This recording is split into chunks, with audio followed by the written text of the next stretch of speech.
বুখারী শরীফ,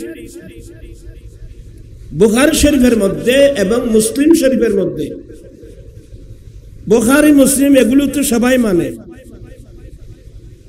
কিতাবুর রোয়া স্বপ্নের একটা চ্যাপ্টার আছে, স্বপ্নের একটা চ্যাপ্টার আছে কিতাবুর রোয়া। সেখানে ইমাম বুখারী কয়েকটা হাদিস আনছেন। এক নম্বর একটা হলো, আল্লাহর নবী বলেন, মান রানি ফিল মানাম ফাকাদ রা আল হক ফাইন্নাশ শাইতানা লা ইয়াতামাসসালু বি। এটা একটা হাদিস। আরেকটা হাদিস হলো, লা মান রাআনি ফিল মানাম ফাসায়ারানি ফিল ইয়াকযাতি ফাইন্নাশ শাইতানা লা ইয়াতামাসসালু বি। এই দুটো হাদিস বুখারী শরীফেও আছে, মুসলিম শরীফেও আছে। আপনারাও আজীবন আহলে সুন্নাত ওয়াল জামাতের আলেমের জবান থেকে এসব হাদিসগুলো আপনারাও শুনেছেন। আল্লাহর নবী বলেন, যেই ব্যক্তি আমি নবীকে স্বপ্ন যুগে দেখবে, যেই উম্মত আমি নবীকে স্বপ্নে দেখবে, সত্যি সে আমাকে দেখলো। যে আমি নবীকে স্বপ্নে দেখবে সে সত্যি আমাকে দেখলো। কারণ ফাইন্নাশ শাইতানা লা ইয়াতামাসসালু বি, কারণ শয়তান প্রত্যেক মানুষের আকৃতি ধারণ করতে পারে, কিন্তু শয়তানের জীবনে কোনোদিন আমি নবীর আকৃতি ধারণ করতে পারবে না। শয়তানের জীবনে কোনোদিন আমার আকৃতি ধারণ করতে পারবে না। যে আমাকে স্বপ্নে দেখলো, সত্যি সে আমাকে দেখলো। এগুলো হাদিস শরীফ। আরেক হাদিস, আল্লাহর নবী বলেন, মান রাআনি ফিল মানাম ফাসায়ারানি ফিল ইয়াকযাতি। যেই উম্মত আমি নবীকে স্বপ্নে যুগে দেখলো, অনতি বিলম্বে সে আমাকে জাগ্রত অবস্থায় দেখবে। আমাকে দেখলে সত্যি সে আমাকে দেখলো, কারণ শয়তানের জীবনে কোনোদিন আমি নবীর আকৃতি ধারণ করতে পারবে না। চিৎকার দিয়ে বলুন না সুবহানাল্লাহ। নবীকে দেখা, এখানে একটা জিনিস শর্ত, ঈমান অবস্থায় দেখতে হবে। কোন অবস্থায়? ওই মৌলবী এগুলো তো লেখাপড়া করে নাই। নবীকে কোন অবস্থায় দেখতে হবে? ঈমান আনা অবস্থায়। কথা বুঝছেন? যে ব্যক্তি, যে মুমিন বান্দা, যে মুমিন নারী পুরুষ ঈমান আনা অবস্থায় আমার নবীকে স্বপ্নে দেখবে, সে সত্যি আমার নবীকে দেখলো, কারণ শয়তান জীবনে কোনোদিন আমার নবীর আকৃতি ধারণ করতে পারবে না। আর অপর হাদিসের মধ্যে আমার রাসূল বলছেন যে আমাকে স্বপ্নে দেখবে, কিন্তু এখানে কন্ডিশন হলো ঈমান অবস্থা, ঈমান থাকা অবস্থায়। ঈমান এগুলো তো ওই মৌলবীরা পড়ে না জীবনে কোনোদিন। কার থেকে শুনে কথা বলতেছে? যেই ব্যক্তি ঈমান অবস্থায় আমার নবীকে স্বপ্নে দেখবে, আমার নবী বলেন অনতি বিলম্বে সে আমাকে জাগ্রত অবস্থায় দেখবে। এই হাদিসের ব্যাখ্যা নিয়ে মুহাদ্দিসিন ইকরামের মধ্যে দ্বন্দ্ব হলো। ইখতিলাফ হলো। একদল মুহাদ্দিস বলে যেই নবীকে স্বপ্নে দেখছে দুনিয়ায়, সে আখিরাতের মধ্যে জাগ্রত অবস্থায় দেখবে। এই একদল মুহাদ্দিস এটা বলছে। তো আল্লামা জালালউদ্দিন সুয়ুতী রাহমাতুল্লাহ আলাইহি বলেন এই ব্যাখ্যা শুদ্ধ নয়, সেই ব্যাখ্যা কি নয়, সেই ব্যাখ্যা শুদ্ধ নয়। কারণ কিয়ামতের মাঠে তো সবাই নবীকে দেখবে। সে দুনিয়াতে স্বপ্ন যুগে নবীকে দেখুক কিংবা নাই দেখুক, সবাই তো কিয়ামতের মাঠে আমার নবীকে দেখবে। তাহলে এ হাদিসের কি বিশেষত্ব, যেই ব্যক্তি স্বপ্নে যুগে, আল্লাহর নবী বলেন যে উম্মত আমাকে স্বপ্নে যুগে দেখবে অনতি বিলম্বে সে আমাকে জাগ্রত অবস্থায় দেখবে।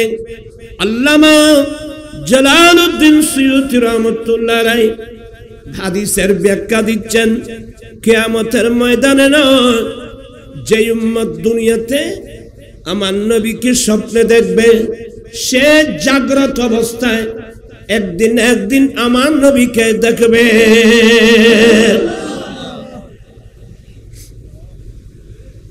বিরক্ত হচ্ছেন? আমি আস্তে আস্তে বুঝাচ্ছি। এ হাদিসের ব্যাখ্যায় আমাদের আহলুস সুন্নাত ওয়াল জামাতের নয়, কওমি লাইন একটা আছে না, ওরা কোন সময় কওমি বলে, কোন সময় হেফাজত বলে, যাই বলে এগুলো তাদের বিষয়। আমি এগুলো নিয়ে কোনো মন্তব্য করতে রাজি না। এই কওমি লাইনের বড় একজন বড় মাফের হুজুর, যিনি দেওবন্দ মাদ্রাসার শেখুল হাদিস ছিলেন, আনোয়ার শাহ কাশ্মীরি, তো উনি তো অনেক সুন্দর সুন্দর কথা বলে। আনোয়ার শাহ কাশ্মীরি, ওরা কিন্তু ওনার নাম নিতে খুব সুন্দর করে নে, हमारे शाह আনোয়ার ने क्या खूब फरमाया, এইভাবে করে খুব ভক্তি শ্রদ্ধা করে ওনার নাম নেয়। কি নাম? আনোয়ার শাহ কাশ্মীরি। উনি একটা বুখারী শরীফের কিতাব লেখছে, বুখারী শরীফের সরা লেখছে, ব্যাখ্যা। উনি একটা বুখারী শরীফের ব্যাখ্যা বলে লিখছেন ফাইজুল বারি শরহে সহিহুল বুখারী। এই কিতাবের প্রথম খণ্ডে, এগুলো সব আমার কাছে আছে, আমি দাগায় রাখছি। ইনি বলছেন যে ইন্দি, আমি আনোয়ার শাহ কাশ্মীরির মতে এই দুনিয়াতে জাগ্রত অবস্থায় নবীকে দেখা সম্ভব। আমার নবীকে দেখা সম্ভব, এটাকে অস্বীকার করা মূর্খতামি। এই হাদিসগুলোর আলোকে আনোয়ার শাহ কাশ্মীরি বলছেন নবীকে জাগ্রত অবস্থায় এখনো না, কিয়ামত পর্যন্ত যে কোনো সময় নবীকে জাগ্রত অবস্থায় দেখা সম্ভব। এটাকে অস্বীকার করা অজ্ঞতা এবং মূর্খতামি। কে বলছে? আনোয়ার শাহ কাশ্মীরি। তিনি বলছেন যেমন মনকুল আছে, যেমন বর্ণিত আছে, আল্লামা জালালউদ্দিন সুয়ুতী রহমতুল্লাহ আলাইহি একবার নয় দুইবার নয় আমার দেল নবীকে 22 বার জাগ্রত অবস্থায় দেখছেন। সুবহানাল্লাহ। এগুলো আনোয়ার শাহ কাশ্মীরি লিখতেছে ওই বুখারীর শরহ ফাইজুল বারীতে, কিন্তু এটা শুদ্ধ নয়। আমার আলা হযরত মুজাদ্দিদ দ্বীন মিল্লাত ইমাম আহমদ রজা ফাজলে বেরলভী ফতোয়া রাজবিয়ার মধ্যে এক জায়গা আনছে যে আল্লামা জালালউদ্দিন সুয়ুতী রাহমাতুল্লাহ আলাইহি জাগ্রত অবস্থায় 75 বার আমার নবীকে দেখছেন। তো যাই হোক, সংখ্যার মধ্যে ইখতিলাফ আছে, কিন্তু আনোয়ার শাহ কাশ্মীরি বলছেন যে নবীকে জাগ্রত অবস্থায় দেখা কি সম্ভব।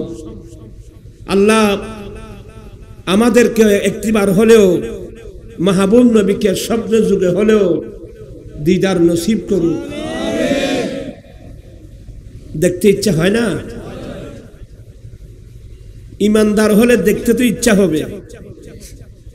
আমার নবী ইন্তেকাল করে গেলেও কিয়ামত পর্যন্ত এ হাদিস দ্বারা প্রমাণিত হয় যে উম্মত আমি নবীকে স্বপ্নে দেখবে অনতিবিলম্বে সে আমাকে জাগ্রত অবস্থায় দেখবে।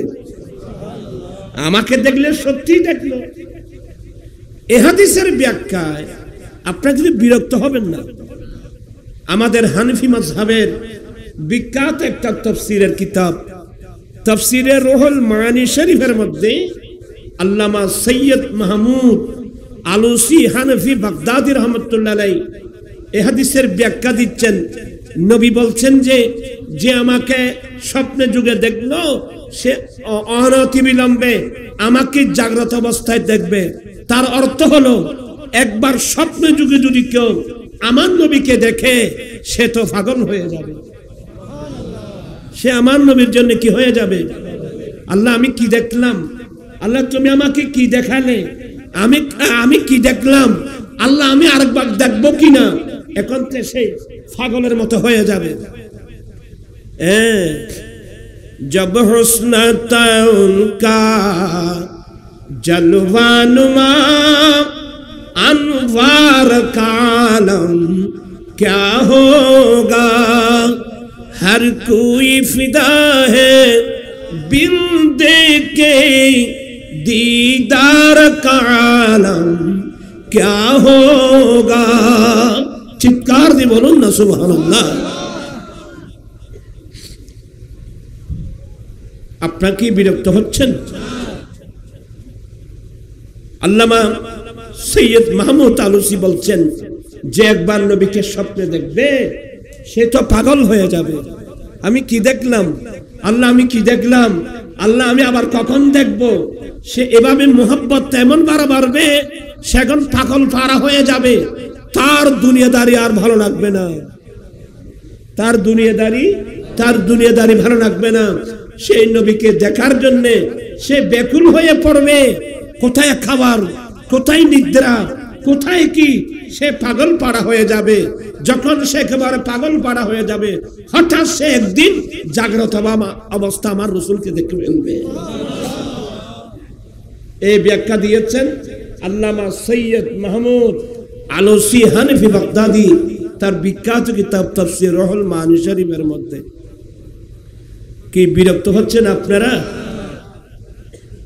আমার ভাইরা, এখন প্রশ্ন হলো, আমি আপনাকে একটা কন্ডিশন দিয়েছিলাম, নবীকে দেখতে হবে কি অবস্থায়? সাহাবা কাকে বলে? সাহাবা কাকে বলে? ওই সমস্ত ভাইদেরকে সাহাবা বলে যারা ঈমান অবস্থায় আমার নবীকে দেখছে কিংবা নবীর সোহবত পেয়েছে, যারা ঈমান আনা অবস্থায় মুমিন অবস্থায় আমার নবীকে কোফালের চোখে দেখছে কিংবা নবীর সোহবত পেয়েছে। তো প্রশ্ন করতে পারেন, হুজুর কিংবা নবীর সোহবত পেয়েছে এটা কেন বললেন? এটা বললাম এই জন্যে আমার নবীর অনেক সাহাবা ছিল যারা অন্ধ ছিল। কথা বলছেন না কেন? যারা কি ছিল? যেমন আমার নবীর একজন সাহাবা আব্দুল্লাহ ইবনে উম্মে মকতুম রাদিয়াল্লাহু তাআলা আনহু, উনি অন্ধ সাহাবা ছিল। উনি আমার নবীর দ্বিতীয় মুয়াজ্জিন ছিলেন, কিন্তু উনি অন্ধ ছিল, কিন্তু উনি নবীর সোহবত পেয়েছে, এতে উনি সাহাবা। কথা বুঝে আসছে? এবার হাদিস শোনাবো, আপনারাও পড়তে পারেন, পড়ুন। কারণ ফেসবুকের যে মৌলবী এ তো জীবনে তো কিতাব দেখে নাই। কালা, আপনারা দুজন হয়ে বসেন,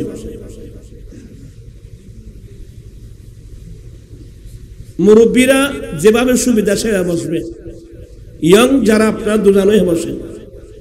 কালা রাসূলুল্লাহি, আপনাদের এ পড়ানি হবে না, মুহাব্বত নিয়ে পড়ুন, মনে করবেন আজকে আমি মাদ্রাসায় এসেছি। কালা রাসূলুল্লাহি সাল্লাল্লাহু আলাইহি ওয়াসাল্লাম লা তামুসুন নারু মান রাআনি আও রাআ মান রাআনি। আমার নবী বলেন, যে উম্মত আমি নবীর চেহারা দেখবে, যেই ব্যক্তি আমাকে দেখবে, কিন্তু কন্ডিশন হলো কোন অবস্থায়? ওই মৌলবী অ্যাক্সিডেন্ট করছে যে ওই মানাটা না বুঝার কারণে, সেটাগুলো বুঝে নাই। আমার নবী বলেন, যেই ব্যক্তি আমাকে দেখবে তার জন্য জাহান্নামের আগুন, জাহান্নামের আগুন তার শরীর স্পর্শ করতে পারবে না। যে মুমিন মুসলমান আমার নবীকে দেখবে তার জন্য জাহান্নামের আগুন কি হারাম, জাহান্নামের আগুন তার শরীর স্পর্শ করতে পারবে না। এগুলো কি আমাদের কথা না নবীর কথা? এই হাদিসটা মেশকাত পড়লে তো পাবে। আমি আলেমদেরকে দেখাই দিচ্ছি, আমি অন্য কিতাবের নাম বলছি না, যেহেতু তিফলে মক্তবেরা।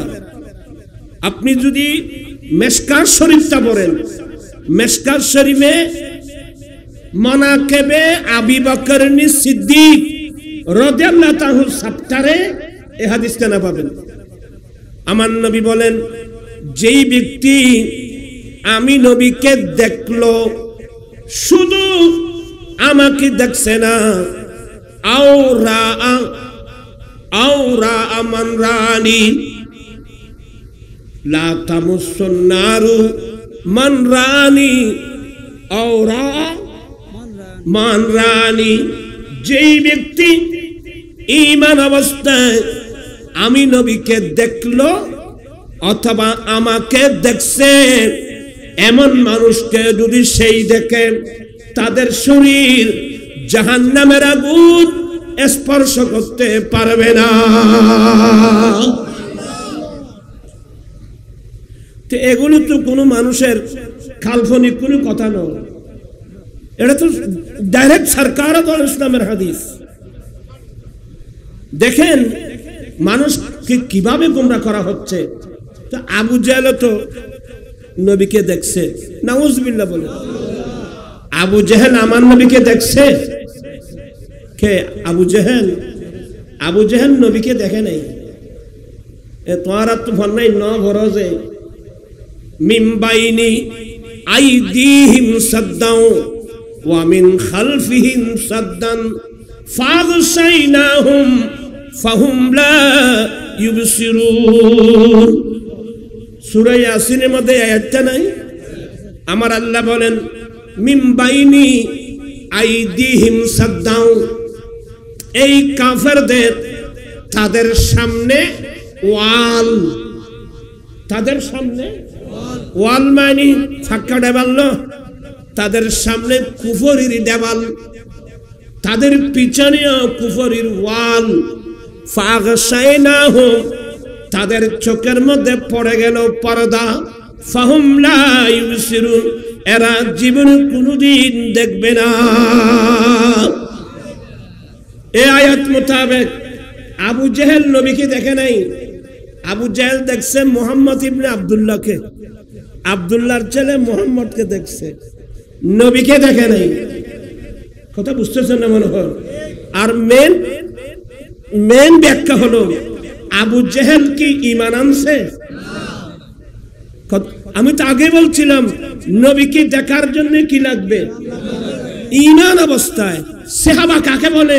যারা ঈমান অবস্থা আমার নবীকে দেখছে বা আমার নবীর সোহবত পেয়েছেন। তো আবু জাহেল যদি 50 বছরও আমার রসুলকে দেখে, এ তো আমার রসুলকে দেখে নেই, সে মুহাম্মদ ইবনে আব্দুল্লাহকে দেখছে। আল্লাহ তো ডাইরেক্ট বলছেন, তাদের সামনে ওয়াল, পিছনে ওয়াল, তাদের চোখের মধ্যে পড়ে গেছে কুফরির পর্দা। ফাহুম লা ইউবসিরুন, এরা জীবনে কোনোদিন দেখবে না। আবু জাহেল আমার নবীকে দেখে নাই, কারণ তার চোখের মধ্যে কুফরির পর্দা। সামনে কুফরির ওয়াল, পিছনে কুফরির ওয়াল, চোখের মধ্যে কুফরির পর্দা, বিদায় সে কোনোদিন আমার নবীকে দেখে নাই। তো যে মৌলবী আবু জেহেল নবীকে দেখছে কথা বলছে, আমি বলবো সে হলো এই যুগের আবু জেহেল। কথা বলছেন কেন? এই মৌলবী হলো এই যুগের কি আবু জেহেল, মানে বড় মুরুক্কু।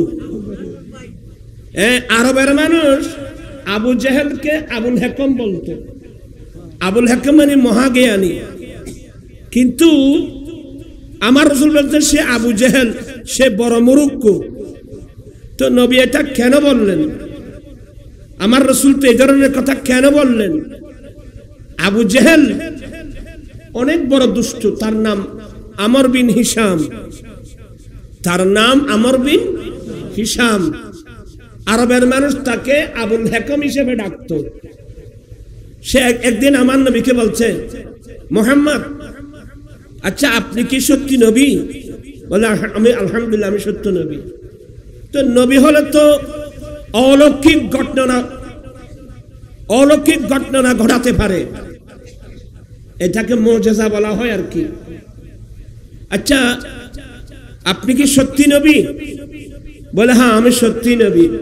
তা আপনি কি দেখতে চান? বলে মুহাম্মদ, আচ্ছা আপনি আকাশের ছাদ কি দু টুকরো করতে পারবেন? সে বলতেছে, কারণ এর ব্রেইনে আসছে যে পৃথিবীর মানুষ যত বড় জাদুঘর হোক, কিন্তু কোন মানুষের জাদু, ছাদের মধ্যে কোনো জাদু চলে না। এটা তার দেমাগে আসছে আর কি। বলে আপনি কি আকাশের চন্দ্র দ্বিখণ্ডিত করতে পারবেন? আমার নবী বলেন, আচ্ছা আমি যদি আকাশের আপনি কি কলমা পড়বেন? বলে কলমা পড়বো, মানে সাথে সাথে পড়ে ফেলবো, সাথে সাথে পড়ে ফেলবো। আমার নবী সাফা মিনার মাঠে, একবার মিনার মাঠে বা সাফা পাহাড়ের উপর রাতের বেলায় আমার নবী বলে আসেন। আমার নবী চন্দ্রকে ইশারা করলেন, চাঁদকে ইশারা করা মাত্র চাঁদ কি হয়ে গেল? দ্বিখণ্ডিত হয়ে দুদিকে পড়ে গেল। ইকতারাবাতিস সাআ ওয়ানশাক্কাল কামার, এই আয়াতের তাফসীরে পাবেন। তো ভালো করে লেখাপড়া করতে হবে বাবু। এই আয়াতের তাফসীরের মধ্যে আপনি সহিহ রিওয়ায়াত পাবেন, আমার নবীর ইশারায় চাঁদ কি হয়ে গেছে? দ্বিখণ্ডিত হয়ে গেল। চাচা আমর বিন হিশাম, এবার আপনি কলমা পড়েন। আবু জেহেল বলে, আচ্ছা আপনি তো ছাদ দু টুকরো করলেন, আচ্ছা কি আবার কি জোড়া লাগাতে পারবেন? দেখেন তাদের ব্রেন যে কত শর্ট, যার ইশারায় আকাশের চাঁদ দু টুকরো হয়ে যায়, তো উনি ইশারা করলে জোড়া লাগাতা কোনো বিষয় নাকি?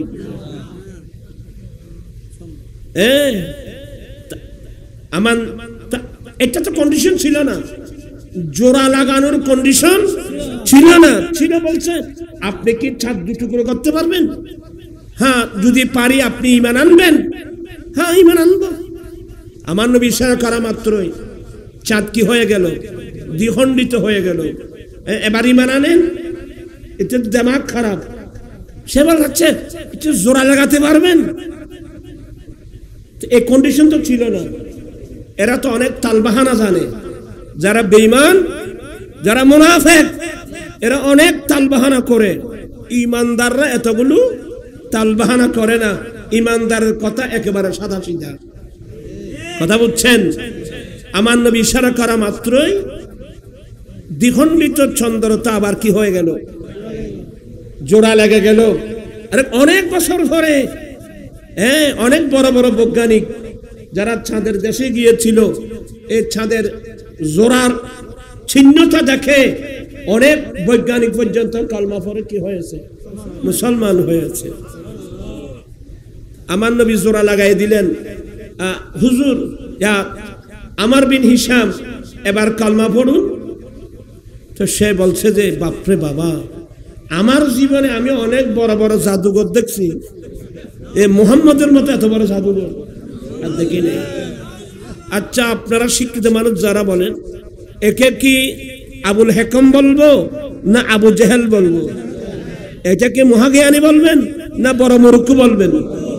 আমার নবী তার উফা দিল, তার ইয়া দিল আবু জেহেল। আরেকবার সে দুষ্ট হট করে পথ থেকে, রাস্তা থেকে কিছু পাথর নিলেন, দৌড়ে এসে মোহাম্মদ বলে, কি হলো? আমার হাতের মুঠের মধ্যে কি আছে বলতে পারবেন?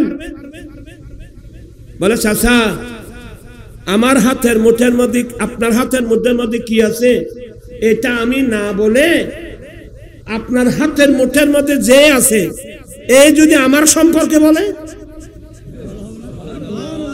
আমি কে? বলে, এটা তো আরো ভালো। ফট করে দেখা গেল আবু জেহেলের হাতের মুষ্টি থেকে যে পাথর ছিল, সে পাথরটা কলমা পড়ে আশহাদু আল্লা ইলাহা ইল্লাল্লাহ বললেন।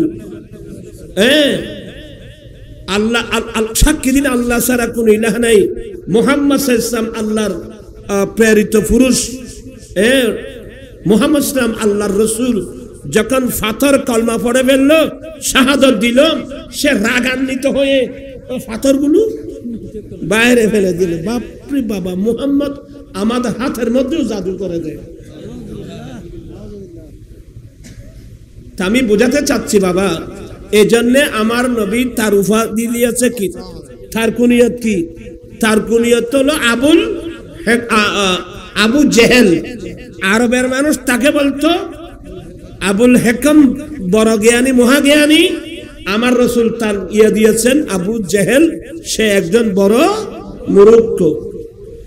আমার আশ্চর্য লাগে, এই মৌলবী কিভাবে বলল যে আবু জেহেল তো নবীকে দেখছে? আল্লাহর কোরআন বলছে এদের সামনেও কুফরির ওয়াল, পিছনে কুফরির ওয়াল, তাদের চোখের মধ্যে পড়ছে কুফরির পর্দা, এরা জীবনে কোনোদিন দেখবে না। এই আয়াত মোতাবেক স্পষ্ট হয়ে গেল আবু জেহেল, আবু লাহাব, উতবা, শাইবা, ওয়ালিদ বিন মুগীরা, এরা যত নবীকে দেখুক না কেন, এরা সত্যিকার নবীকে দেখে নাই।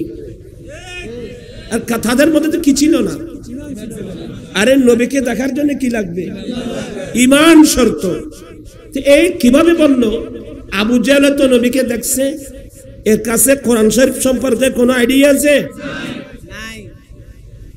আর আবু জেহেল কি ঈমান আনছে? নবীকে দেখার জন্য আগে শর্ত হলো ঈমান আনতে হবে, ঈমান অবস্থায় দেখতে হবে। আবু জেহেল কি ঈমান এনেছে? আবু লাহাব কি ঈমান এনেছে? এই কারণে তার আরেকটা সুন্দর দলিল হলো, মানুষ যখন কবরের মধ্যে দফন করা হবে, আমার নবী বলেন ইদা উদিয়াল মাইয়াতু ফিল কবর, মাইয়াতদেরকে যখন কবরের মধ্যে দফন করা হবে, আতানে মালাকান, তার কাছে দুজন ফেরেশতা আসবে, একজনের নাম মুনকার, অপরজনের নাম নাকির।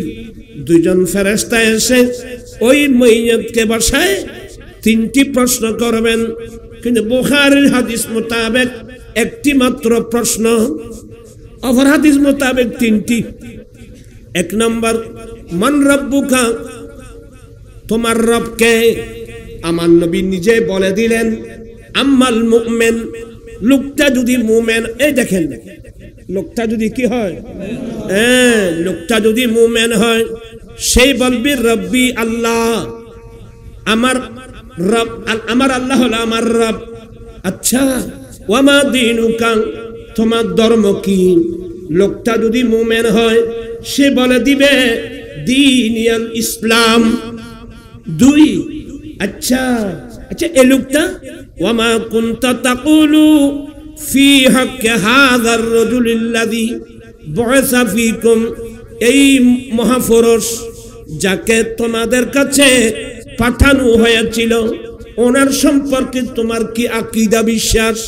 ওনাকে চিনো?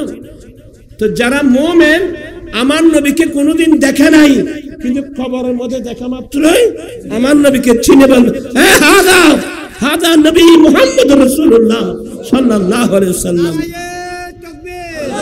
নারায়ে রিসালাত, নারায়ে গাউসিয়া, আলে সুন্নাত ওয়াল জামাত। এবার মরলা হন এবার কামালউদ্দিন সাহেব আসছে না মারহাবা ওয়ালাইকুম আসসালাম মারহাবা বে সালাম দিয়ে দেন ওই দিয়ে ওয়াজ হ্যাঁ আচ্ছা তারপরে দিলাম আর কি আমি কি বোঝাতে চাচ্ছিলাম লোকটা যদি মোমেন হয় সাথে সাথে তিন প্রশ্নের উত্তর দেবে আর বুখারীর হাদিস মোতাবেক একটি মাত্র প্রশ্ন ওয়ামা কুনতা তাকুলু ফি হাক্কি হাযার রাজুলিল্লাযী বুইসা ফীকুম এই মহাপুরুষ এই হাদিসের ব্যাখ্যায় গিয়ে ওই মৌলবীরা কত তালবানা করছে জানেন বুঝে এই মহাপুরুষ এখানে থাকবে তো তোরা বলে নবী এখানে কিভাবে আসবে তো বলে তো তাদের ব্রেনের সংকুলন হচ্ছে না তো বলেন এখানে একটা ফটো দেখা নেবো ফটো আচ্ছা হাজার রজুল মানে কি ফটো মানে কোরআন হাদিসের কি যে অপব্যাখ্যা তার ব্রেনে আসতেছে না বুঝে আসতেছে না উনি সে বলতেছে মুহাম্মদ সাল্লাল্লাহু আলাইহি ওয়াসাল্লাম তো ইন্তেকাল করছেন বহু বছর আগে উনি মদিনা শরীফের রওজায়ে পাকে উনি আমার খবরে কিভাবে আসবে কিভাবে আসবে তুমি যে বলছো আচ্ছা মেরাজের রাত্রে আমার রাসূল যখন প্রথম আসমানে ওখানে আদম আলাইহিস সালাম ছিল কিনা মানুষই না আসমানের দরজা যখন খোলা হলো আমার নবী বলে আমি প্রথম আসমানে কদম রাখলাম জিবরিল বুরাক সহ দেখলাম গেটের পাশে একজন নূরানি সুরতের মানুষ তো জিবরিল বলছেন নবী গো এটা উনাকে চিনেন আমার নবী তুমি বলো না তুমি পরিচয় দাও বলে হাযা আবু কাদম হুজুর ইনি আপনার বাবা আদম আলাইহিস সালাম ফাসাল্লিম আপনি সালাম করুন আমার নবী সালাম করলেন আদম আলাইহিস সালাম সালামের উত্তর দিয়ে দোয়া দিলেন মারহাবা ইয়া ইবনা সালেহ ইয়া নবী সালেহ এ নেককার ছেলে নেককার নবী মারহাবা ওয়েলকাম খুশ আমদেদ কোন আসমানে দ্বিতীয় আসমানে ঈসা আলাইহিস সালাম এখন কিন্তু ঈসা আলাইহিস সালাম চতুর্থ আসমানে মেরাজের রাত্রে ঈসা আলাইহিস সালাম দ্বিতীয় আসমানে ঈসা আলাইহিস সালাম তৃতীয় আসমানে চতুর্থ আসমানে ইদ্রিস আলাইহিস সালাম পঞ্চম আসমানে হারুন আলাইহিস সালাম ষষ্ঠ আসমানে মূসা আলাইহিস সালাম সপ্তম আসমানে ইব্রাহিম আলাইহিস সালাম দেখা হয়েছে তো আচ্ছা এগুলো কি ছবি ছিল হ্যাঁ আচ্ছা এই জমিন থেকে আসমানের দূরত্ব কত 500 বছরের দূরত্ব তো আদম আলাইহিস সালাম ইন্তেকালের হাজার বছর পরে যদি প্রথম আসমান 500 বছরের দূরত্বে প্রথম আসমানে গেলেন এটা নিয়ে তো কারো কোনো দ্বিধাদ্বন্দ্ব নেই নবীদের কোনো দ্বিধাদ্বন্দ্ব আছে তো উপরের দিকে যাওয়া কঠিন না নিচের দিকে আসা কঠিন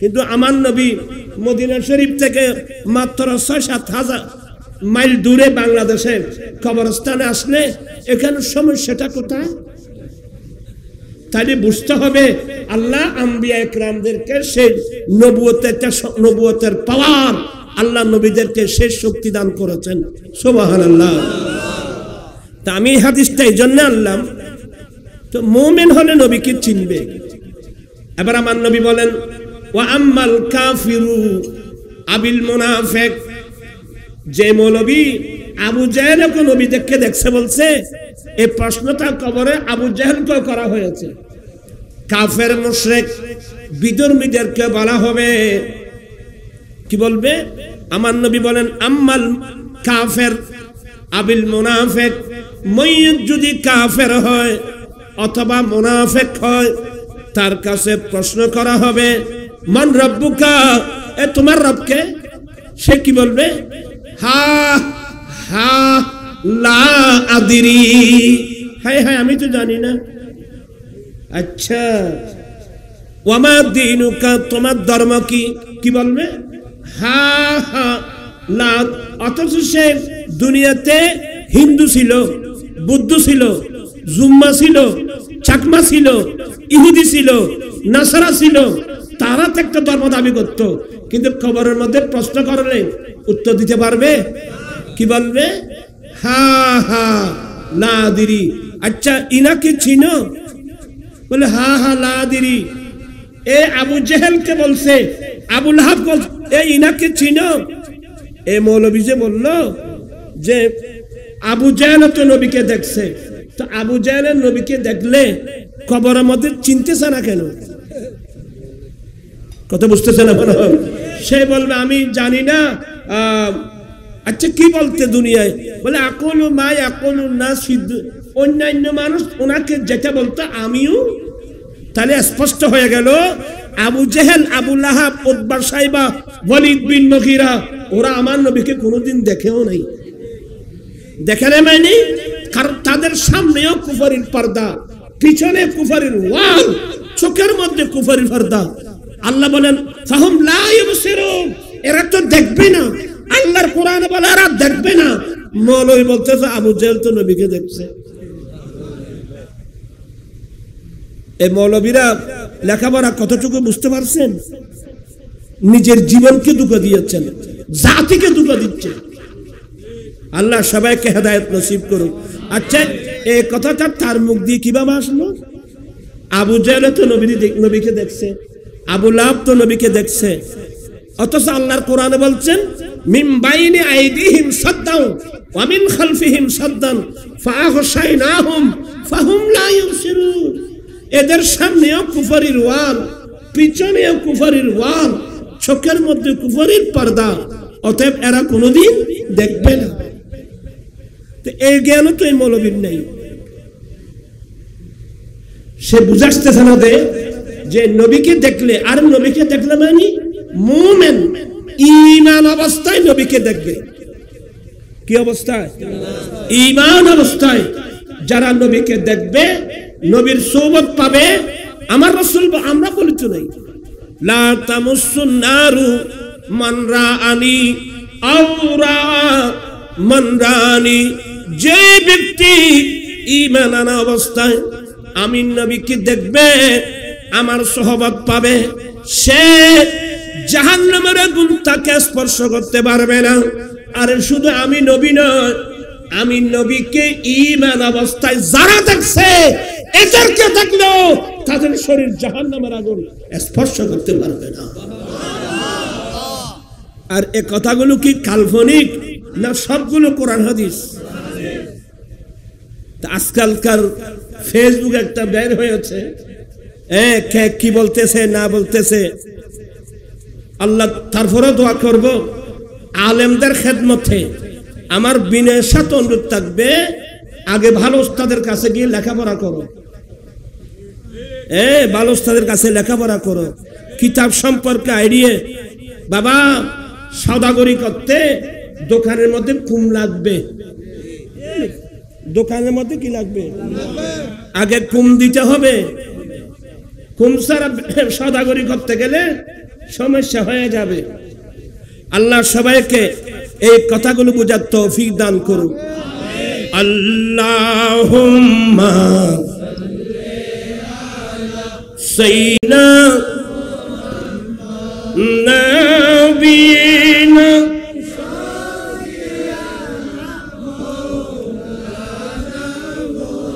বাম জঙ্গলার বাক হরিণে চিনিল দয়াল নবীকে, হরে মান ভয়ে চিনিলি না রে, দুঃখ রইল মনেতে।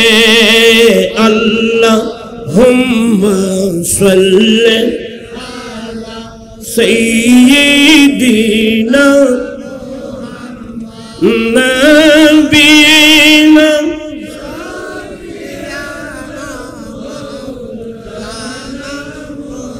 আপনারা কি বিরক্ত হচ্ছেন?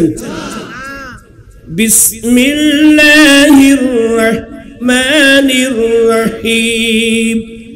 ইন্নাল্লাযীনা ইউযুনাল্লাহা ওয়া রাসূলাহু লা'নাহুমুল্লাহু ফিদ দুনিয়া ওয়াল আখিরাহ ওয়া আ'আদ্দা লাহুম আযাবাম মুহিনা। আমি আস্তে আস্তে বলছি, কোন সমস্যা হচ্ছে? আসলে অসুস্থ। আমার আল্লাহ বলেন নিশ্চয়ই যারা আল্লাহ এবং তার রাসূলকে কষ্ট দেয়, মনোযোগ সহকারে শুনবেন, আল্লাহ বলেন নিশ্চয়ই যারা আল্লাহ এবং তার রাসূলকে কষ্ট দেয়, লাআনাহুমুল্লাহু ফিদ দুনিয়া ওয়াল আখিরাহ, দুনিয়া এবং আখিরাতে তাদের উপর আল্লাহর অভিশাপ, ওয়া আ'আদ্দা লাহুম আযাবাম মুহিনা, তাদের জন্য আল্লাহ আখিরাতের মধ্যে শাস্তিটা পীড়াদায়ক মারাত্মক শাস্তি আল্লাহ নির্ধারণ করে রাখছে। যারা আল্লাহ এবং রাসূলকে কি দেয়, আরো জোরে বলেন না বাবা, যারা আল্লাহ এবং রাসূলকে কি দেয়। এই আয়াতের একটা ব্যাপক সাবজেক্ট, আমি এতগুলো দূরে যাব না। একজন কি বলল যে রোজা এবং যারা এই কথাগুলো বলছেন অতি শীঘ্রই তাড়াতাড়ি তওবা করে নেন। রোজা এবং পূজা বলে তুমি আল্লাহ কুদরতের অন্তরে আঘাত দিয়েছ, আমার নবীর নবুয়তের অন্তরের মধ্যে তুমি আঘাত দিয়েছ। হুজুর কিভাবে? এবার আমি আপনাদেরকে বুখারীর হাদিস শোনাবো।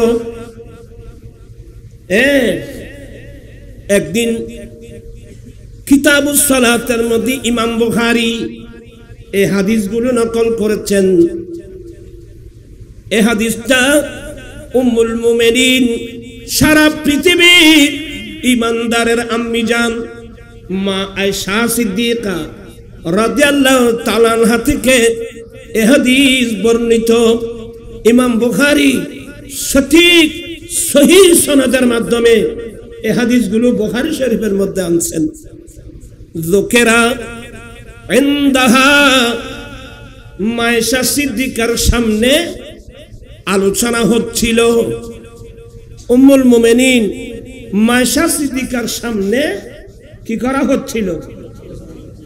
আমি যেভাবে বলি সেভাবে বলবেন। মা আয়েশা সিদ্দিকার সামনে আলোচনা হচ্ছিল, আলোচনা চলছিল। কি আলোচনা? কোন নামাজের সামনে দিয়ে যদি আল কেলাব ওয়াল হিমার ওয়াল মারআ, কোন নামাজি মানুষের সামনে দিয়ে কুকুর, গাধা এবং মহিলা হেঁটে যাবে, এদের কারণে নামাজ নষ্ট হবে। এর রিওয়ায়াত, এই হাদিসের মধ্যে কি আছে? কুকুর, আল কেলাব ওয়াল হিমার ওয়াল মারআ, কুকুর, গাধা এবং মহিলা। আপনারা আমার মুখে মুখে বলেন, কুকুর, গাধা এবং মহিলা, এরা যদি হেঁটে যায় নামাজি মানুষের নামাজ কি হবে? এই ধরনের একটা রিওয়ায়াত। এটা কিন্তু হয়ে গেছে, মনসুখ হয়ে গেছে আমার ভাইয়েরা। কিন্তু এই রিওয়ায়াতটা বুখারীতে আছে। মায়েশার সামনে আলোচনা হচ্ছে যে কোন নামাজের সামনে দিয়ে যদি কুকুর, গাধা এবং মহিলা, কুকুর, গাধা এবং মহিলা, এই কথা বলা মাত্রই মা আয়েশা সিদ্দিকার অন্তরের মধ্যে এমন আঘাত আসলো, আতাশবাহুনা আতাদিলুনা বিল হুমুরি ওয়াল কিলাব। এই কি বলছো? কুকুর, গাধা এবং মহিলা, আমরা মেয়েদেরকে কুকুর এবং গাধার সমান করলো?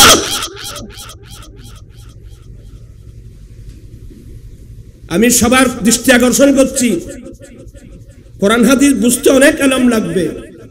মা আয়েশা সিদ্দিকার অন্তরের মধ্যে কি এসে গেল? আঘাত এসে গেল। কি বলছে? শুধু আগে বাক্যটা শুনেন, কুকুর, গাধা এবং মহিলা। এই কুকুর, গাধার সঙ্গে এবং মহিলা বলার সাথে সাথে মা আয়েশা রেগে গেল, তোমরা আমাদেরকে, আমরা মেয়েদেরকে কুকুর, গাধার সমান করলা। এবার আপনারা বিচার করুন, কুকুর গাদার সঙ্গে মহিলার নাম নিতেই যদি মায়েশার অন্তরে আঘাত আসে, যেই ব্যক্তিটা রোজার সাথে পূজার কথা সমান করলো, রোজার সাথে কি বললো, রোজার সাথে পূজা বললো, রোজা আর পূজা একসাথে বললো। এবার বলতে পারেন আল্লাহর কুদরতের অন্তরে, আমার নবীর নবুয়তের অন্তরে কত বড় আঘাত আসছে। কেন আঘাত দিলে তুমি?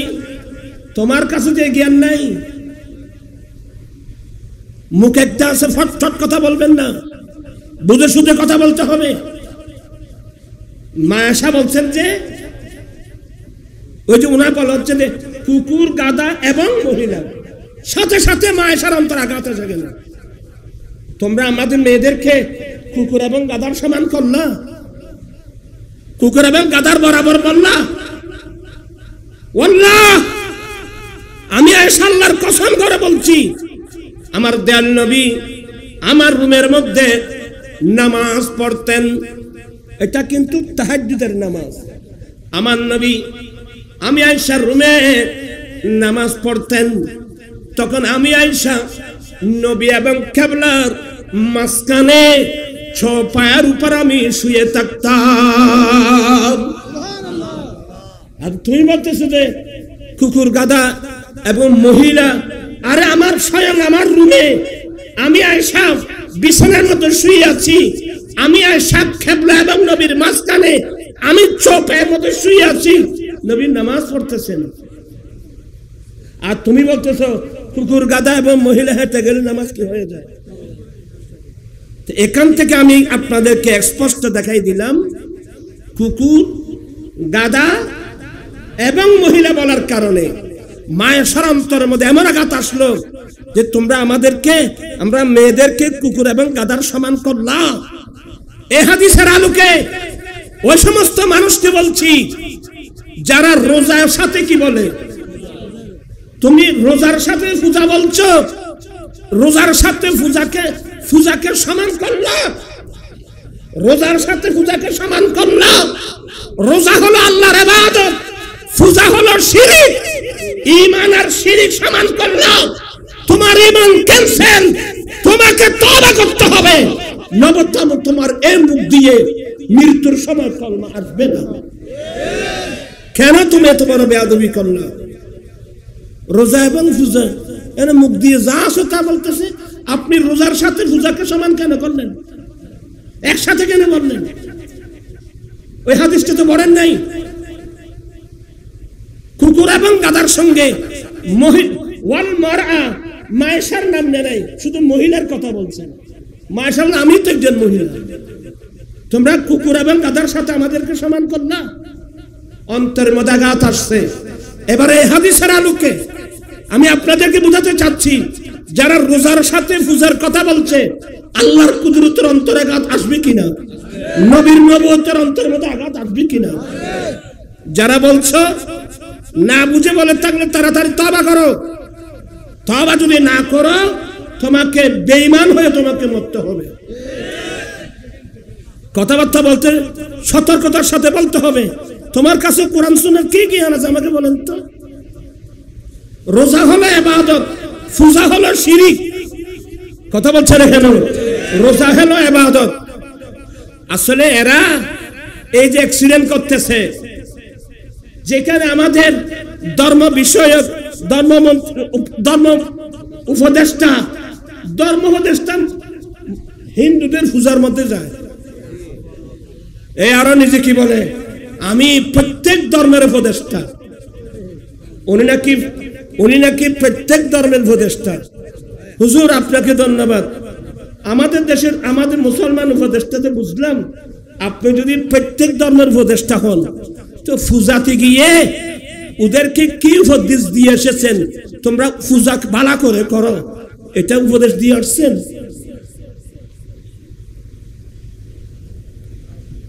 এটাই দিয়ে আসছেন। তো পূজার মধ্যে যখন আমাদের হুজুররা ইসলামী দল, কোন দল? ইসলামী দল বলে, এখন হিন্দুদের কোথায় গেল? পূজায় গেল। তখন ওই লোকটা যেটা রোজার ফুজার কথা বলছে এরাই তো মিসগাইড করলো, এদের কারণে তো সে মিসগাইড হলো। কিন্তু রোজার সাথে ফুজার কথা বললে যে আল্লাহর কুদরতের অন্তরে আঘাত আসবে, আমার রাসূলের নবুয়তের অন্তরের মধ্যে আঘাত আসবে, সেই লেখাপড়া তো এ করে নাই। হিন্দু পাড়া আমরাও যাই যাব, বৌদ্ধ পাড়া আমরা যাব, কখন যাব? ইসলাম সব কিছু নির্ধারণ করে দিয়েছেন। আল্লাহ বলেন লা ইয়ানহাকুমুল্লাহু আনিল্লাযীনা লাম ইউকাতিলুকুম, অন্য ধর্মের মানুষ যতক্ষণ পর্যন্ত তোমাদের সাথে তোমাদের ধর্ম নিয়ে যুদ্ধ করবে না, অন্য ধর্মের মানুষ তোমাদেরকে তোমাদের রাষ্ট্র থেকে তাড়িয়ে দেবে না, ততক্ষণ পর্যন্ত তোমরা তাদের সাথে সদ্ব্যবহার করা আল্লাহ নিষেধ করে না।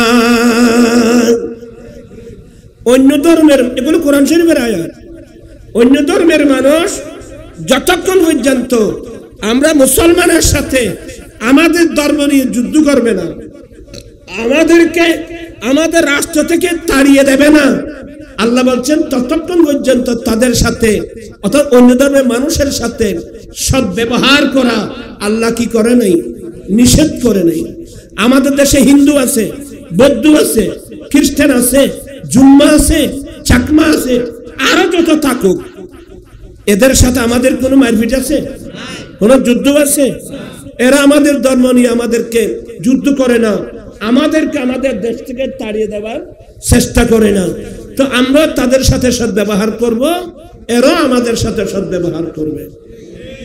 অনেক হিন্দুর দোকানে মুসলিম কর্মচারী নেই, অনেক মুসলমানের দোকানে হিন্দু কর্মচারী নেই। আমি তো অনেক দেখছি, অনেক সময় হিন্দু মুসলিম বৌদ্ধ মিলে একসাথে ব্যবসাও করতে পারবে। কথা বুঝতেছেন আপনারা? একসাথে কি করতে পারবে? হিন্দু পাড়া আমরা যাব, কখন হিন্দু পাড়ায় আগুন ধরছে আমরা সবাই দৌড় দেব আগুন নিবানোর জন্য। হিন্দু পাড়া সমুদ্রের পাশে বাড়িঘর ভেঙে গেছে, আমরা গ্রাম মুসলমান সবাই গিয়ে তাদেরকে ঘর বাঁধি বেঁধে দেওয়ার আমরা আপ্রাণ কি করব? চেষ্টা করব। আমি কি আপনাদেরকে বোঝাতে পারছি? হিন্দু ভাড়া মানুষ অসুস্থ হয়ে পড়ছে, আমি কোন একজন হিন্দুকে অসুস্থ শুনলাম, অমুক হিন্দু বা অমুক বৌদ্ধ অসুস্থ হয়েছে, আমি তাকে দেখতে যাব, এটা আমার রাসূলের একটা কি সুন্নাত। আমি তাকে দেখতে যাব, প্রয়োজনে তার চিকিৎসার ব্যবস্থা করব। এখানে তো ইসলাম নিষেধ করে নাই। কিন্তু পূজা তো এটা তো তাদের একটা ধর্মীয় বিষয়, এটা তো মূর্তি পূজা, এটা তো শিরক। এখানে আপনি যাবার কি প্রয়োজন ছিল? বলে এটা আমার রাষ্ট্রীয় দায়িত্ব। কোথায় লেখা আছে আপনি ধর্মমন্ত্রী হলে পূজায় যেতে হবে? আমি চ্যালেঞ্জ করলাম আপনার সাথে, কোথায় লেখা আছে ধর্মমন্ত্রী হলে তাকে পূজায় যেতে হবে?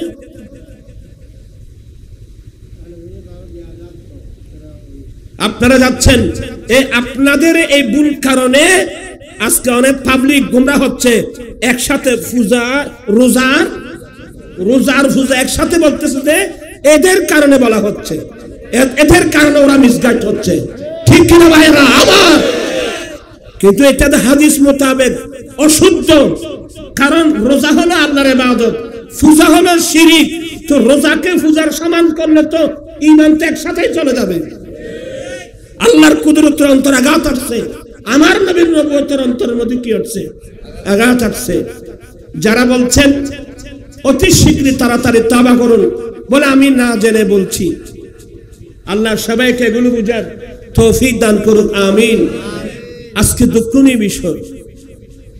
আচ্ছা, উনি কিভাবে বলতে পারবেন আমি হিন্দু ধর্মের উপদেষ্টা? আচ্ছা, আমি আপনার কাছে প্রশ্ন করলাম, আপনি যে হিন্দু ধর্মের উপদেষ্টা, আচ্ছা ওদেরকে আপনি কি উপদেশ দিলেন?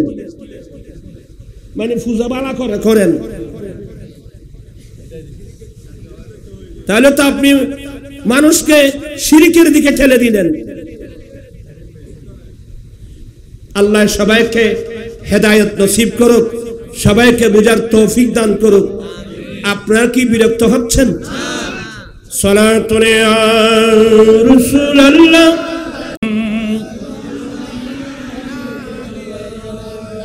आपकी फरकत निमार या नबी दिल हुआ हमसे दुपारा या नबी सलातुन या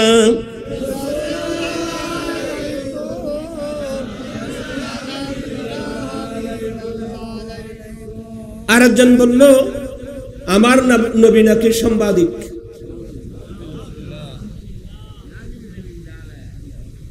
নবী কাহাকে বলে? বিশ্ববিখ্যাত আকীদার কিতাব, যে কিতাবটা সরকারি এবং বেসরকারি প্রত্যেক মাদ্রাসায় পড়ানো হয়। নবীর ডেফিনিশন কি, রাসূলের ডেফিনিশন কি?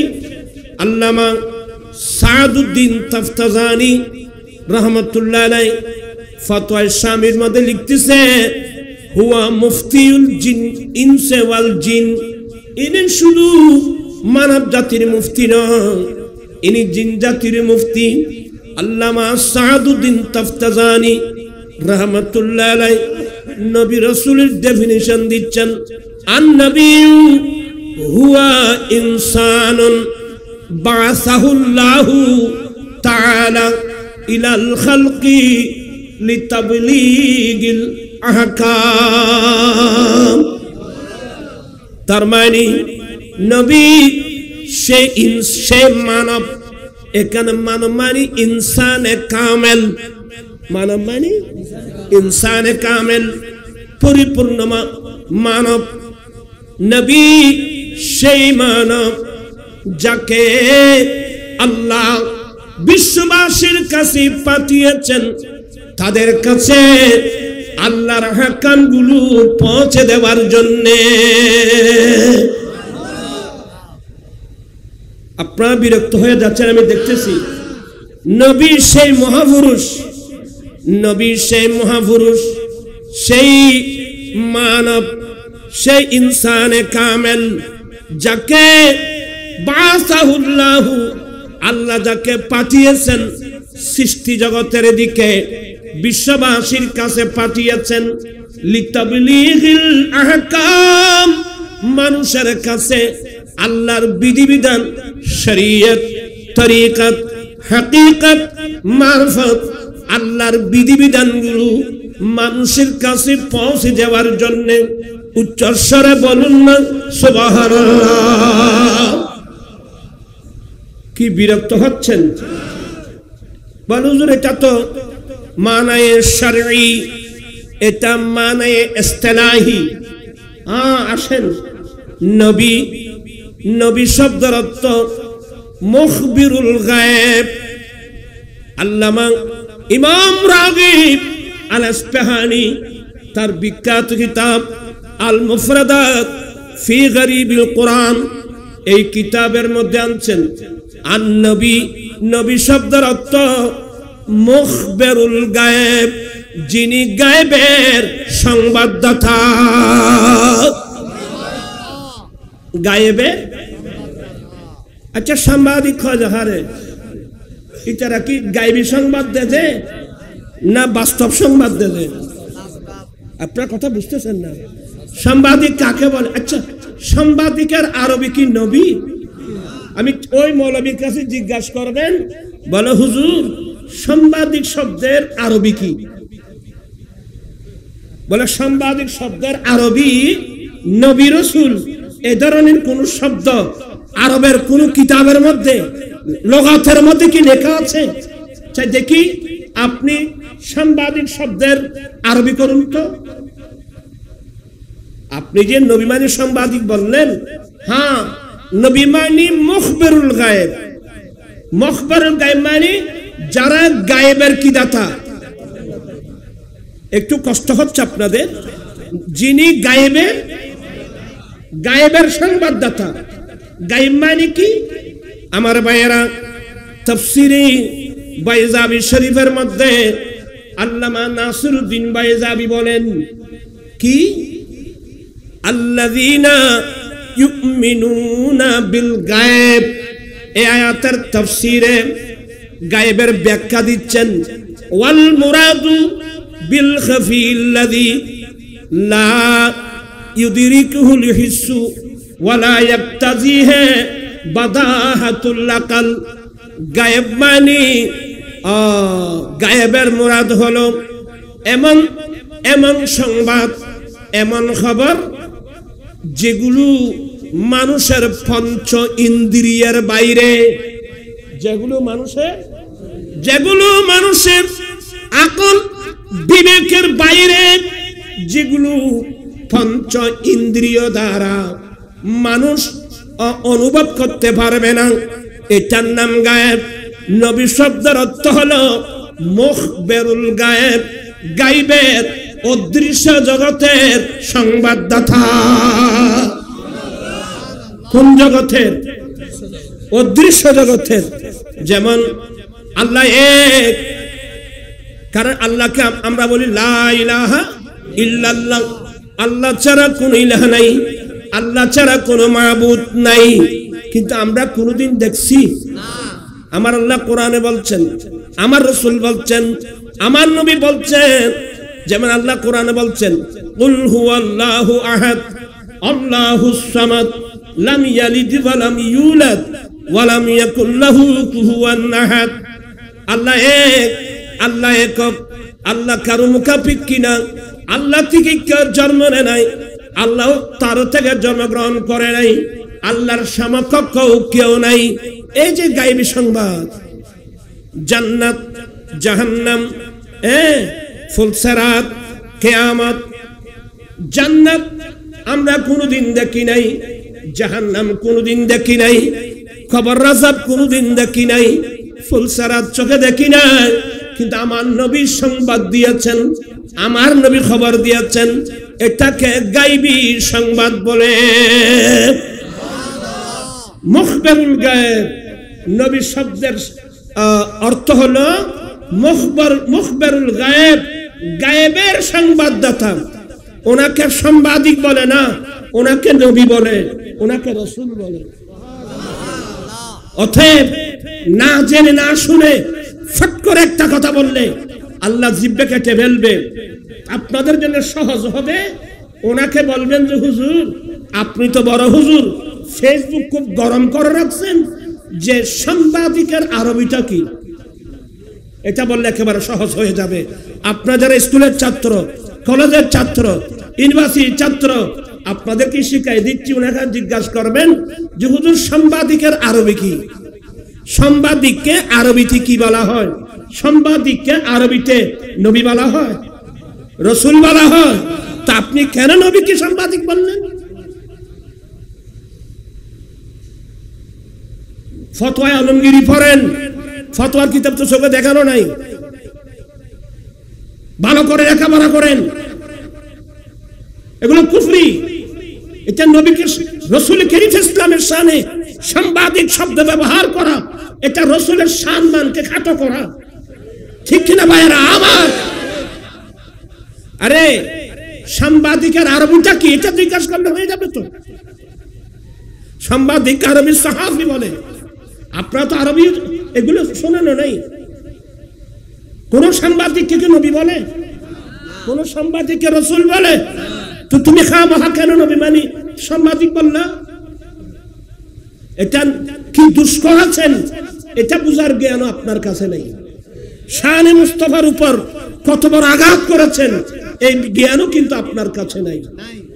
এজন্য আমি নসিহত করব, আপনি আজকার থেকে জিজ্ঞাসা করে নেবেন যে হুজুর সাংবাদিকের আরবিটা কি, আরবির মধ্যে সাংবাদিককে কি বলে, আরবির মধ্যে সাংবাদিককে কি নবী বলে, রাসূল বলে? আন-নবিয়্যু হুয়া ইনসানুন, আই ইনসানুন কামিলুন বা'সাহুল্লাহু তাআলা ইলাল খালকি লিতাবলীগিল আহকাম। এগুলো আমি আসলে বলার ইচ্ছা ছিল না। দেখতেছি ফেসবুক একটা আজেব আজেব মৌলবী, আজেব আজেব মৌলবী। আজকে স্কুলের ছাত্র, কলেজের ছাত্র, ইউনিভার্সিটির ছাত্র, অনেক শিক্ষিত সমাজ এ সমস্ত মৌলবীদের তালে পড়ে ধ্বংস হয়ে যাচ্ছে। কথা বুঝতে পারছেন? এক সময় আমি অনেক মাহফিলে স্পষ্ট বলেছি, আজকে দেখা যায় রাজনীতির মাঠ গরম। একদিক দিয়ে হেফাজত ইসলাম, আরেক দিক দিয়ে জামাত ইসলাম। আরে বাবা, যে তুমুল যুদ্ধ,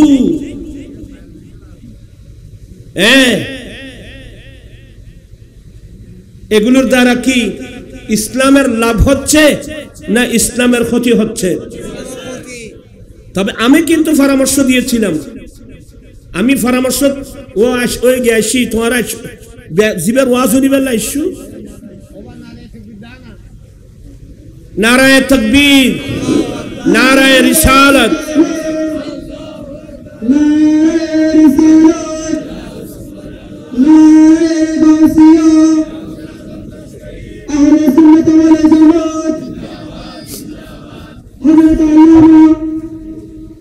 আবার তোরা নবানো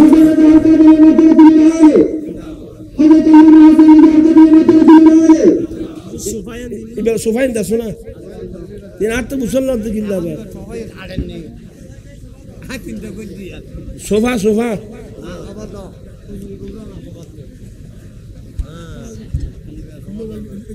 ইবেলা আর একটা ডান্স চাইলবি বারাবি বললে শাহ বলেন মারহাবা আহলান সাহলান। মুজাহিদ মিল্লাত আলহাজ মাওলানা অধ্যক্ষ হাসান রাজা হুজুরের আগমন, শুভেচ্ছার স্বাগতম। আইবার তো বিদ্যুৎ আলাপ এখন আয়োজন যারা এত নো আয় এত এই কথাবার্তা ইংরেজি। আমি বিনয়ের সাথে বলবো, বিশেষ করে যে কথাটা বলতে চেয়েছিলাম, আমি অনেকবার বলছি যে ইসলামী দলগুলো যারা আছেন, আপনারা কেউ জামাত ইসলাম করেন, কেউ কম ইসলাম, আমরা আহলুস সুন্নাত ওয়াল জামাতের মানুষ। এই মুহূর্তের মধ্যে সমস্ত ইসলামী দলগুলো একটা প্ল্যাটফর্মে আসা দরকার। তবে কিভাবে আসবে? আসতে বললে হবে না। আমি অনেকবার বলছি, অনৈক্যের কারণগুলো চিহ্নিত করা হোক। যেমন এই যে কমি লাইনের যারা আছে, এরাও একেবারে জামাতের বিরুদ্ধে আছে। তো আরে দেওবন্দ মাদ্রাসা থেকে এই আবুল আলা মওদুদির বিরুদ্ধে 111টা কুফরি ফতোয়া আছে দেওবন্দ মাদ্রাসা থেকে। আহলে সুন্নাত ওয়াল জামাতের পক্ষ থেকেও এর বিরুদ্ধে অনেক কিতাব লেখা হয়েছে। আপনি এমনি হয়ে হবে না। আমি বারবার বলছি, অনৈক্যের কারণগুলো চিহ্নিত করুন। অনৈক্যের কারণগুলো চিহ্নিত করে আমরা এক টেবিলে বসি। কোরআন সুন্নাহ তো এখনো আছে। এই কোরআন সুন্নাহ দিয়ে, ফিকহ ফতোয়া দিয়ে আমরা ফয়সালা করি। যেটা সত্য এটা সবাই মানবে, যেটা ভুল এটা সবাই ছেড়ে দেবে। তাহলে তো এক প্ল্যাটফর্মে আসতে তার দেরি নেই। আমি কি কথাগুলো বুঝাতে পারলাম? সেদিন আমার কাছে কয়েকজন জামাতপন্থী ভাইয়েরা আমার কাছে আসছে, আমি তাদেরকেও বলছি, আমি বললাম যে আমি তো অনেকবার বলছি আপনাদেরকে, অনৈক্যের কারণগুলো চিহ্নিত করুন, কোরআন সুন্নাহ দিয়ে এটা নিরসনের ব্যবস্থা করুন। আপনি জোর জবরদস্তি আমি ইসলাম বললেন ইসলাম হবে না। আপনার লিখনি প্রমাণ করবে আপনি কি ইসলাম না আপনি বানাওটি ইসলাম। আপনার লিখনি প্রমাণ করবে। তো আমার তো অভ্যাস নাই, আমি তো কাউকে বড় শব্দ বলি না। আমার যতটুকু সম্ভব আমি বলছি যে অনৈক্যের কারণগুলো কি করুন, চিহ্নিত করুন। চিহ্নিত করে আমরা এক টেবিলে বসে কোরআন সুন্নাহ দিয়ে ফয়সালা করি। যেটা শুদ্ধ সবাই মানবে, যেটা অশুদ্ধ সবাই ছেড়ে দেবে। সবাই তো এক প্ল্যাটফর্মে আসতে আর কোনো দেরি আছে? আসলে এদের মধ্যে সদিচ্ছা নাই, সদিচ্ছা নাই। আমি এখনো বলে যাচ্ছি, আজকে হিন্দু বৌদ্ধ খ্রিস্টান এরা এদের স্বার্থের জন্য এক টেবিলে বসে ওরা পরামর্শ করতেছে। আমি ওই দিন ওনাকে আরেকটা বলছিলাম, আমি বললাম যে আপনারা যখন 10 বছর পর্যন্ত রাষ্ট্রীয় ক্ষমতায় ছিলেন, 7 দলীয় ঐক্যজোট, আপনারা প্রায় 10 বছর, 9 বছর, 9.5 বছর পর্যন্ত আপনাদের রাষ্ট্রীয় ক্ষমতায় ছিলেন। এই রাষ্ট্রীয় ক্ষমতায় থাকা অবস্থায় আহলে সুন্নাত ওয়াল জামাতের আলেমদের সাথে মত বিনিময় করার কোন প্রয়োজনীয়তা আপনারা কি উপলব্ধি করতে পেরেছেন? সদিচ্ছা নাই, ক্ষমতা পেয়ে গেছি তো আমরা, ক্ষমতা চিরস্থায়ী নয়। আজকে যে মুসলমান বাক হয়ে যাচ্ছে, এটার জন্য সবাই দায়ী। আপনার ইসলাম, আপনি আবু রানা মওদুদীর ইসলামের কথা বললে, আবু রানা মওদুদীর কথা বললে উনি একজন বিতর্কিত মানুষ। এরপর আমি কাউকে আমি আঘাত করে, এটা আমার অভ্যাস নেই। আমি আমার যতটুকু সম্ভব পরামর্শ দেব। আসুন অনেকের কারণগুলো চিহ্নিত করি, আমরা এক জায়গায় বসি, কোরআন সুন্নাহ দিয়ে আমরা নিরসন করি। যেটা সত্য এটা সবাই মানবে, যেটা অসত্য, এটা ভুল, এটা ছেড়ে দেবে। তাহলে তো সমস্ত ইসলামী দলগুলো এক প্ল্যাটফর্মে আসতে তার কি হবে না, দেরি হবে না। আপনারা এই কাজগুলো না করে আজকে দেখলাম আপনারা যে এক একজন এক এক ঘোষণা দিচ্ছেন, আমরা ক্ষমতায় গেলে সরকারি গাড়ি বাড়ি আমরা ব্যবহার করব না। হ্যাঁ, ভালো কথা বলছেন, ওয়েলকাম। কিন্তু এগুলোর চেয়ে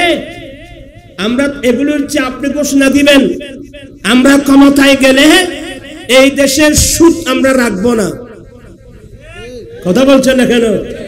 এই দেশে আমরা সুদ বন্ধ করে দেব, আমরা ক্ষমতায় গেলে ঘুষ বন্ধ করে দেব, আমরা ক্ষমতায় গেলে কেউ তো বলতেছেন এগুলো। আজকে আমাদের জজ কোর্ট, হাইকোর্ট, সুপ্রিম কোর্ট বিচার হয় ব্রিটিশ আইনে।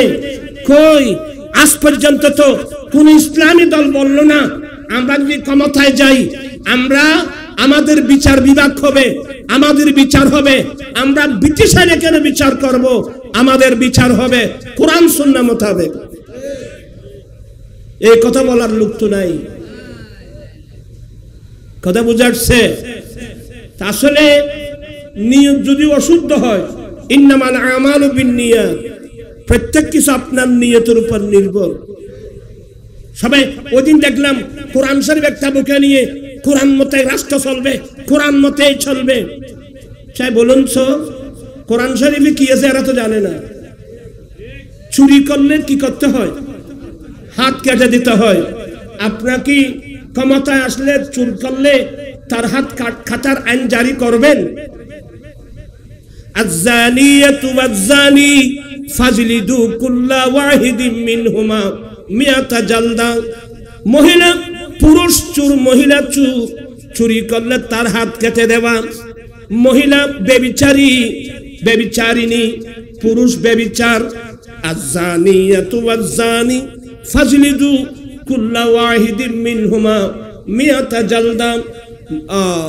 বেবিচারিণী মহিলা, বেবিচারী পুরুষ বেবিচার করলে আল্লাহ বলেন তাদেরকে 100 দররা মারো।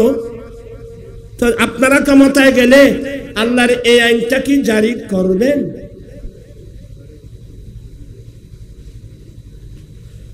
আমি বিনয়ের সাথে বলবো।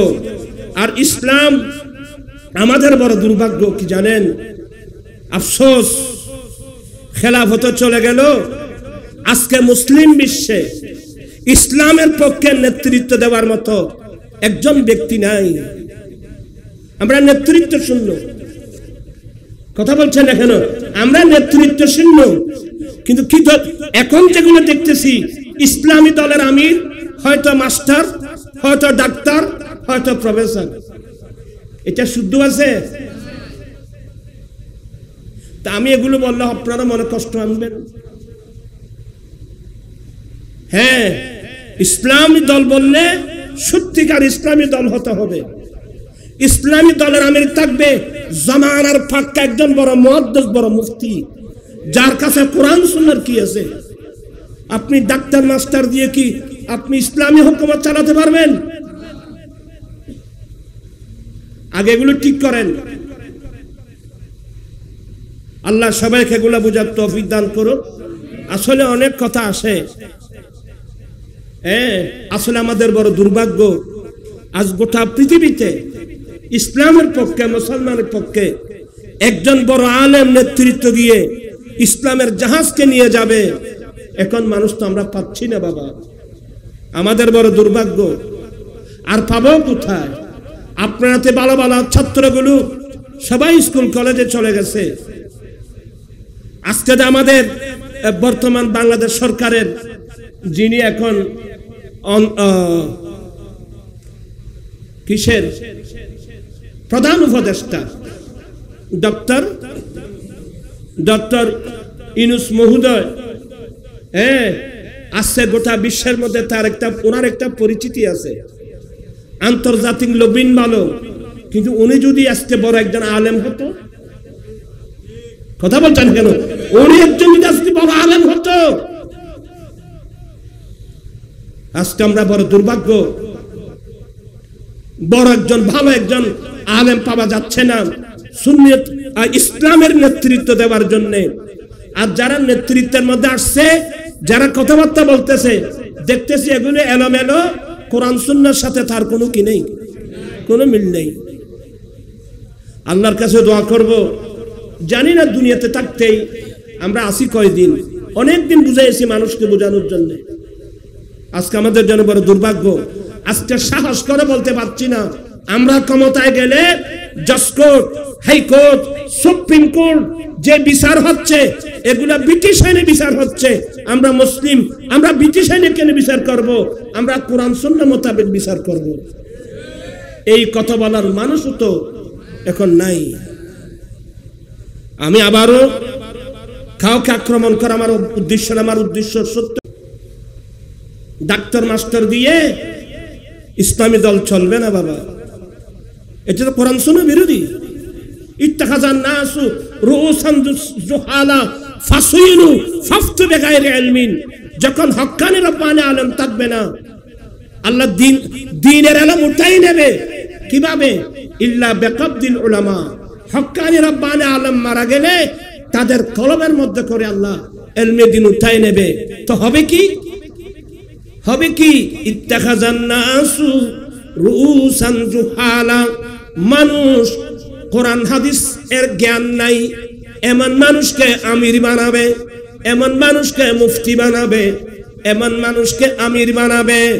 ফাসইলু, কোন একটা মসলা জিজ্ঞাসা করলে ফাফতু বিগাইরি ইলমিন, সে যখন আমির, সে যখন মুফতি, সে যখন ইমাম, ওনার কাছে যখন প্রশ্ন করা হবে ফাফতু বিগাইরি ইলমিন, এরা কোরআন সুন্নাহর জ্ঞান ছাড়া মন গড়া ফতোয়া দেবে। ফাদাল্লু ওয়া আদাল্লু, নিজে গুমরাহ হলো, জাতিকেও গুমরাহ করলো। আমি নবীর হাদিস শোনাচ্ছি বাবা আপনাদেরকে, আপনারা আমার উপর রাগ করবেন না। তো আমরাও বসে বসে আল্লাহর কাছে কাঁদছি, জানি না এই ইসলামের তরিকে সামনের দিকে নিয়ে যাওয়ার জন্য একজন বিজ্ঞ, বড় যোগ্য, উপযুক্ত বড় আলেম, যে যোগ্য নেতৃত্বের মাধ্যমে ইসলামের তরিকে সামনের দিকে এগিয়ে নিয়ে যাবে, এমন আলেমের আশায় আছি।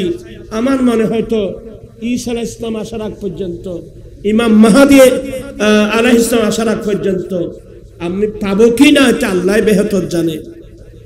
আল্লাহর কাছে কেঁদে কেঁদে ফরিয়াদ করবেন, ওয়াজআলনা লিল মুত্তাকিনা ইমামা, ওয়াজআলনা লিল মুত্তাকিনা ইমামা, ওয়াজআলনা লিল মুত্তাকিনা ইমামা। ওয়া আখিরু দাওয়ানা আনিল হামদুলিল্লাহি রাব্বিল আলামিন। আজকে আমি আপনাদেরকে কিছু কথাবার্তা বললাম, মনে কি কষ্ট নিলেন? আল্লাহ সবাইকে হেদায়েত নসিব করুক। আমি সবাইকে, সমস্ত ইসলামী দল যারা আছেন, আপনারা যে খাদা চুরাচুরি করতেছেন, সদিচ্ছা থাকলে এক জায়গায় বসেন, এদের সমস্যাকে আপনারা তুলে ধরবেন, আপনারা এক জায়গায় বসে এটা নিরসন করেন। আজকে জাতি বিভ্রান্তি হচ্ছে। আল্লাহ পাক সবাই, আমি অনেকবার বলছি আহলুস সুন্নাত ওয়াল জামাতের পক্ষ থেকে, এখনো বলে যাচ্ছি, ইসলামী যে দলগুলো আছেন আপনাদেরকে ধন্যবাদ, আপনাদেরকে মোবারকবাদ। মানুষ যখন মানব গড়া মতবাদের পিছনে ছুটছে, আপনারা কোরআন হাদিস বুকে নিয়েছেন, ধন্যবাদ। তবে কোরআন হাদিস এমনি মুখে বললে হবে না, আপনাদের যে লিখনি আছে, আপনাদের যে মুরব্বীরা যে লিখনিগুলি আছে, এগুলো তো কোরআন সুন্নাহ বিরোধী। তো কিভাবে বিরোধী? একসাথে বসেন,